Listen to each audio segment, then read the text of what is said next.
My name is Anna. I am 35 years old. My husband's name is Michael, and he is 52. We have been married for 16 years.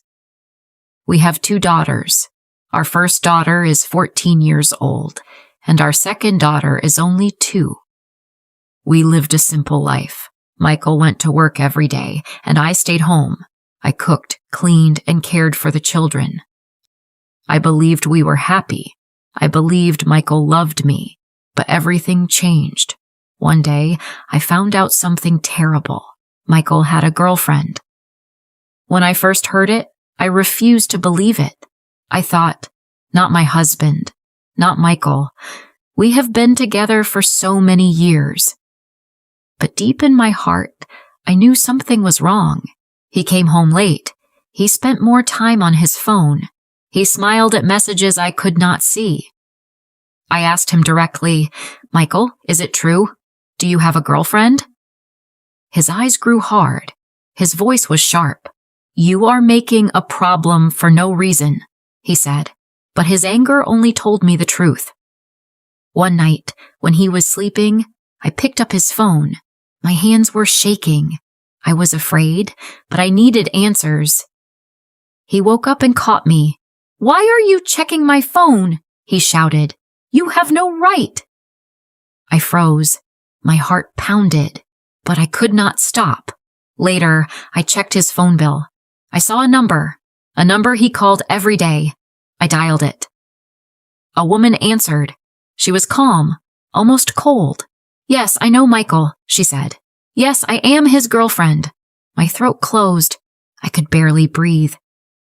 She told me she was my age, also married, with a daughter.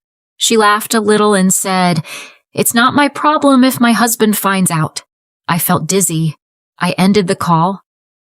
I confronted Michael again. "I know the truth," I whispered, but he only grew angrier. "I will end it when I want. You cannot tell me what to do." Tears filled my eyes. I thought back to our early years, our wedding day, when he held my hand and said he would love me forever. The nights we stayed up late talking, the day our first daughter was born, and he smiled at her tiny face. But now that same man stood before me, cold and cruel. This was not the first time. Long ago, after our first daughter was born, he cheated. I forgave him then. I thought it would never happen again, but now, with our second daughter, it was happening once more. I stayed at home. I had no salary. The apartment was in my name, but the loan was heavy. Michael wanted it this way. If he left, the debt would still be on me. I felt trapped. Soon the small child benefit would stop, and we needed Michael's income. He knew this. He used it as power. He told me one night, with a cruel smile, "I can do whatever I want, even have another girlfriend if I like." I felt pain in my chest.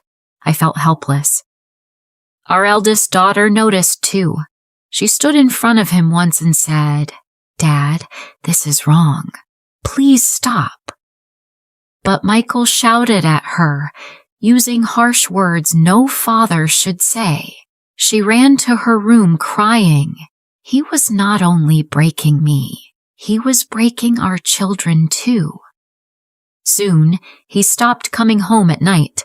"I'm working late," he said, but I knew the truth.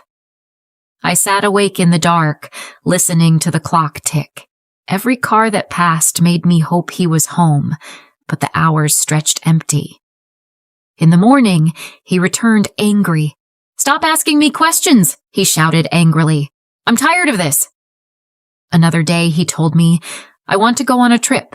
Can we go together?" I asked softly. "No," he said. "I want to go alone." I felt very sad. Then I noticed the money. We had less every month. I checked our bank account. He was spending on restaurants, gifts, hotels. Not for me, not for the children, for her. I worried about bills. I worried about food. He did not care. He only cared about his girlfriend. Stress ate me alive. I could not sleep. I could not eat. I felt weak. My doctor said, "You need rest." But how could I rest? My husband was destroying my family. Our eldest daughter grew quiet. She no longer laughed with her friends. She carried shame on her shoulders, though it was not hers to carry. She avoided people. She cried at night. Our baby daughter was too small to understand, but I looked at her face and thought, what kind of life will she grow up in? I told my best friend everything. She said, "Maybe you should leave him," but I felt trapped. No job, 2 children, alone. My family told me to be patient. Maybe he will change, they said, but in my heart, I was afraid he never would. Still, I loved him. Even after everything, I wanted him back. I prayed he would remember our family. One evening, I cooked dinner and waited. Hours passed. Finally, Michael came home. His face was serious. His eyes did not soften when he saw me. "We need to talk," he said. My hands trembled. "What is it?" I asked. "I don't love you anymore." The words hit like knives. I still hoped he might change, but his face told me it was over. "So what now?" My voice broke. "I'm leaving." He packed his bags while I sat frozen on the sofa. Tears rolled down my cheeks, but I did not stop them. He took his clothes, his books, his watch. Our daughters clung to him. "Dad, don't go," they cried. He hugged them, kissed their foreheads and said, "I'm sorry." Then he turned away. The door closed behind him. I heard his car drive away. Silence filled the house. I cried until my whole body ached. The next morning, his side of the bed was empty. I pretended to smile for my children, but inside I was shattered. Sometimes I picked up my phone, wanting to call him, but I stopped. I knew where he was. One afternoon, I walked past a cafe. Through the window, I saw him. Michael. He was sitting with her. She was beautiful. He looked happy, happier than he had in years with me. My knees felt weak. I turned and walked away. Tears blurred my eyes. At home, I locked the door.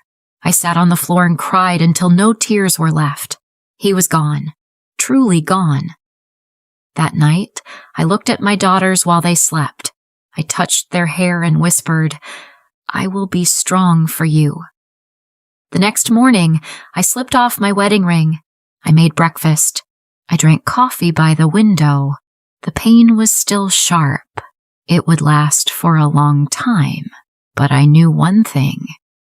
Michael had left me, but I was still here, and for my daughters, I would survive.